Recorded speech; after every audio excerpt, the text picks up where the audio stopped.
Coming up tonight on DSI, a comeback for the ages in Centerville. Stick around to catch the big-time 2A battle with playoff implications on the line.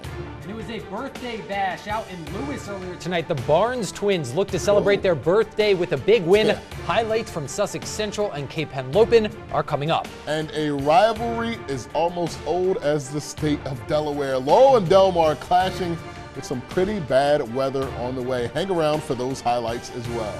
And with that, welcome into Delmarva Sports Insider for Jeff Harris and Trayvon Miles. I'm Julian Sador. That's exactly right. Welcome to your new favorite show, the only show giving you in-depth analysis to all sports here on the Eastern Shore. And guys, we thought that some of our games were going to be rained out tonight, but instead they weren't rained out. They were just pushed to a little bit earlier in the evening, looking to avoid some of that rain. That was interesting, yeah. There we go. We still got plenty of action with that. Let's actually get right down into it. Our Maryland game of the week. That's exactly right. 6-2 Parkside, making the 90-minute drive to take on 4-4 Queen Anne's.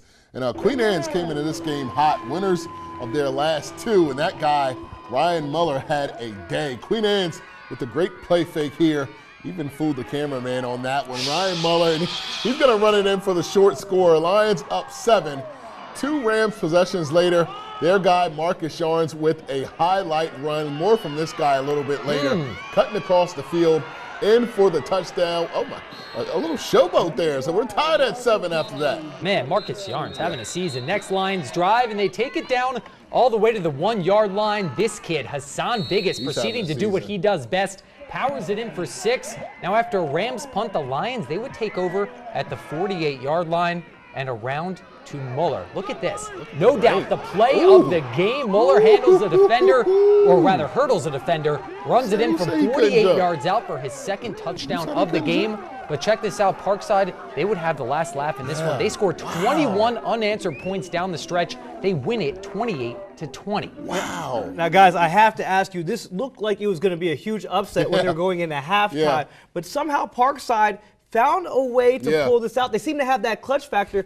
What is their secret? I don't know. I honestly would say coaching. When we see a win like that, where you see them come back from such a large deficit, we just saw what a road game like this up in Centerville will do to a team if you're not, if you're not well versed and mentally prepared. High came up there with playoffs on the line last week and got smoked. Great point. point. So to see Parkside go up there and to face adversity and come out of it with a win. That's a big point for me. We were just talking about this in the sports office. Brendan Riley and his Parkside team, very good chance that they're going to make the playoffs. For good reason. The first time Coach Riley is going to make the playoffs in his career celebrating at tonight, Parkside. What's up, man? Exactly, but these are the types of wins that they weren't able to get in previous years. These are the types of wins that are playoff wins. This is what gets you into the postseason, and these are statement wins because you're able to go on the road in a tough environment in adverse, or rather, pretty bad conditions, and you're down in the second half. You're able to score 21 unanswered points. So not only did their offense step up, you have their defense stepping up as well in a game where it's really hard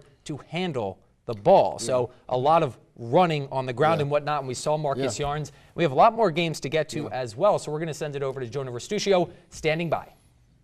And what a rough one it was out there for the weather guys, but another big matchup up north. It was a rematch of the first round in the 2A playoffs last year, North Carolina and Kent Island. The Bucks, they handed the Bulldogs their first loss of the year and knocked them out of the postseason. Now revenge had to be on the team's mind as Joey Bildstein finds the edge to make it 14-0. Look at that rain coming down and then finding themselves in the red zone yet again. Montrese DeShields from 4 yards out with just 1 second left in the half. And this one's getting out of hand pretty quickly. Now, it was a tough night for ball security for both squads. This time, Riley McIntyre strips the ball away and sets up North Carolina in great field position inside the red zone. But they wouldn't capitalize. And on the other end, not the best night offensively for the Bucks. But they do manage to get on the board after Styles Wilson. What a name from inches out of season for the score. But in the end, it would just be too much from the Bulldog defense. Check out this pack of tacklers swarming the ball carrier, and they stifled Kent Island all night long. Bulldogs win big, 41-6 over the Bucks to stay undefeated. Last week's Player of the Week nominee Tajir Nixon leading his Easton Warriors into Salisbury to face Y-High.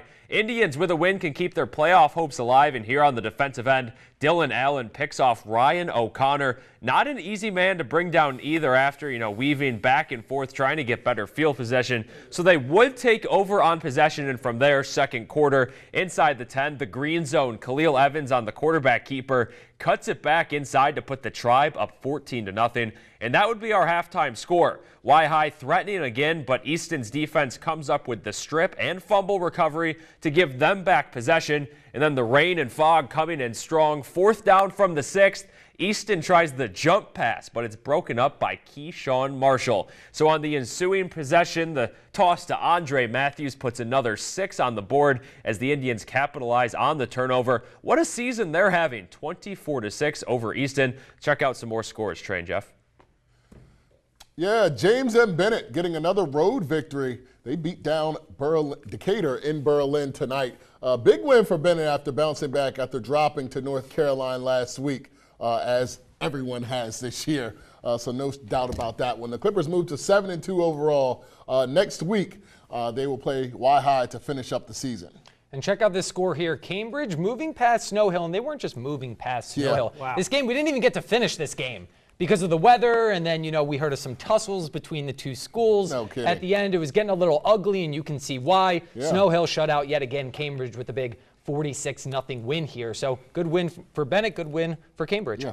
I would say by this time in the season, teams are making their mark to whether or not they're going to be playoff contenders or not. I would say Parkside and Y-High, what do you think about those two teams' chances? Because big wins for both schools tonight. Well, Parkside obviously was the big winner for tonight in the state of Maryland. And not even just on the Eastern Shore, in the state of Maryland. I can't even remember the last time they beat Kent Island and Queen Anne's in the same season. And as you said, these are the wins they couldn't get before that are kind of propelling them into the playoffs. So I think it'll be their first playoff run since 2008, and the first in the Brendan Riley era with Washington High up next, and we know how that's going to end. Right. Also want to throw Bennett in that equation as well. So we see Parkside, Bennett, and then Y-High as well. We see Bennett losing. They only had one loss in the season going into last week, lose to North Carolina, and it wasn't a pretty game. No. We were out there, not a pretty game whatsoever, but they regrouped and they got their stuff together, and they came out and they had a big win earlier tonight. And you know what? That's what makes a playoff team. Yeah, that's and you're able to get into the postseason with wins like this. Yeah, Y-High still has an outside chance. They're going to need some help